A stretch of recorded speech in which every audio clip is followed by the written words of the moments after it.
देवराजसेव्यमानपावनाघ्रिपङ्कजं व्यालयज्ञसूत्रमिन्दुशेखरं कृपाकरं नारदादियोगिवृन्दवन्दितं दिगम्बरं काशिकापुराधिनाथ कालभैरवं भजे।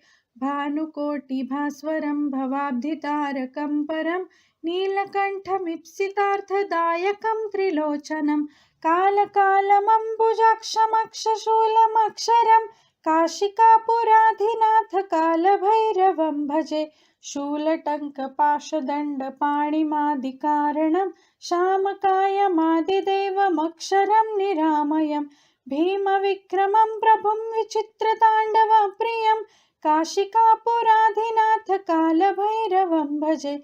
भुक्तिमुक्तिदायकं प्रशस्तचारुविग्रहं भक्तवत्सलं स्थितं समस्तलोकविग्रहं वीनिक्वन्मनोज्ञहेमकिङ्किणीलसत्कटि काशिकापुराधिनाथ कालभैरवं भजे। धर्मसेतुपालकं त्वधर्ममार्गनाशकं कर्मपाशमोचकं सुशर्मदायकं विभुं स्वर्णवर्णशेषपाशशोभिताङ्गमङ्गलं काशिकापुराधिनाथ कालभैरवं भजे। रत्नपादुकाप्रभाभिरामपादयुग्मकं नित्यमद्वितीयमिष्टदैवतं निरञ्जनं मृत्युतर्पणाशनं करालद्रष्टमोक्षणं काशिकापुराधिनाथ कालभैरवं भजे।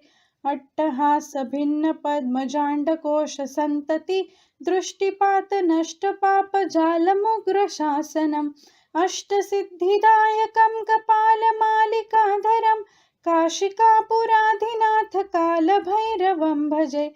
भूतसङ्घनायकं विशालकीर्तिदायकं काशीवासलोकपुण्यपापशोधकं विभुं नीतिमार्गकोविदं पुरातनं जगत्पति काशिकापुराधिनाथ कालभैरवं भजे। कालभैरवाष्टकं पठन्ति ये मनोहरं ज्ञानमुक्तिसाधनं विचित्रपुण्यवर्धनं शोकमोहदैन्यलोभकोपतापनाशनं प्रयान्ति कालभैरवाग्रसन्निधि नरा ध्रुवम्।